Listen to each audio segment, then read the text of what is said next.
Kasih karunia dan damai sejahtera dari Allah Bapa kita dan dari anaknya Tuhan Yesus Kristus menyertai kamu sekalian. Amin. Shalom saudara-saudari, sahabatku semua di dalam nama Tuhan Yesus Kristus. Firman Tuhan yang menyapa kita hari ini, hari Selasa tanggal 16 Januari 2024, tertulis di dalam surat 2 Korintus pasal 5 ayat 20.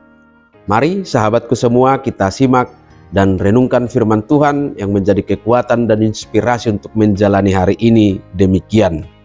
Jadi kami ini adalah utusan-utusan Kristus, seakan-akan Allah menasihati kamu dengan perantaraan kami. Dalam nama Kristus kami meminta kepadamu, berilah dirimu didamaikan dengan Allah. Ope partonani Kristus dohamu. Aina mangapoi do debata marhite sian hami. Sikat ni Kristus dohami mangelhelek. Sai olo mahamu padengganon tu debata. Demikian firman Tuhan. Sahabatku semua di dalam nama Tuhan Yesus, setiap orang memiliki panggilan dalam kehidupannya sehari-hari. Baik itu sebagai pekerja, sebagai orang tua, teman, atau sebagai warga negara. Panggilan ini sering disebut sebagai panggilan umum atau vocatio ordinaria. Lewat panggilan ini kita diingatkan bahwa setiap perkataan, tindakan, atau pekerjaan yang dilakukan oleh seseorang dengan penuh integritas dan dalam kebenaran dipahami sebagai bentuk pelayanan dan pengabdian kepada Tuhan Allah.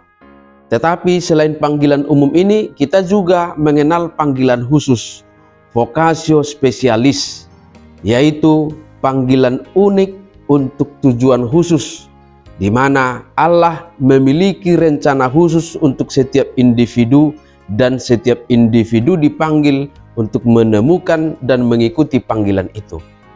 Panggilan khusus dapat mencakup berbagai aspek dalam kehidupan kita, tetapi dalam kehidupan bergereja kita mengenalnya dalam berbagai tugas pelayanan, seperti rasul dan pemberita Injil, misionaris, penatua, diaken, pendeta, dan tugas pelayanan spesifik lainnya. Sahabatku semua, ada dua pesan penting lewat nas hari ini bagi kita. Yang pertama, sama seperti Paulus, kita juga dipanggil dan diutus untuk menjadi perpanjangan tangan Kristus di tengah-tengah kehidupan dunia sosial kita. Kita membawa tanggung jawab besar karena kita dipanggil untuk mencerminkan kasih, kebenaran, dan damai sejahtera yang diberikan oleh Kristus kepada kita. Panggilan ini bukanlah tugas yang kita lakukan sendiri dengan kekuatan dan kemampuan kita, tetapi didasarkan pada kuasa dan kehadiran Tuhan Allah dalam kehidupan kita.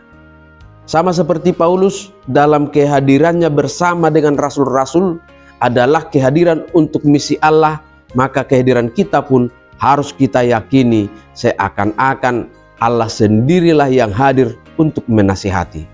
Itu berarti segala usaha yang kita lakukan semata-mata hanya karena dan di dalam nama Tuhan Yesus Kristus. Yang di dalam nama itu ada kuasa yang dapat mengubah hati yang keras menjadi hati yang taat dan mau diperdamaikan dengan Allah.